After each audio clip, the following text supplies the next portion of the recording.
మీ మనస్సు, మీ ఆలోచన, మీ అంతర్దృష్టితో చూడటం, ఆజ్ఞలను స్టక్ చేసుకోండి.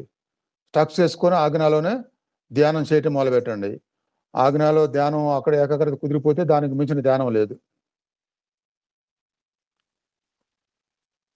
కాబట్టి స్టక్ అయిన వెంటనే ఇక మళ్ళీ ప్రయత్నం చేయకుండా శ్వాస ఆజ్ఞలో స్టక్ అయింది కాబట్టి అక్కడే స్టక్ అవ్వటం అంటే ఏంటి? మళ్ళీ శ్వాస మీకు మీరు నడిపలేకపోతున్నారు. మంచిదేగా శ్వాసను నడిపించలేని స్థితి మీకొచ్చింది. అనుకోని ఇక ఆజ్ఞలోనే ఫైనల్ మెడిటేషన్ లాగా ఉండిపోండి. మెదలకుండా ఆజ్ఞలో ఉండిపోండి. ఆజ్ఞలో ఉండంగా ఆలోచనలు ఆగిపోతే శ్వాస కూడా ఆగిపోద్ది.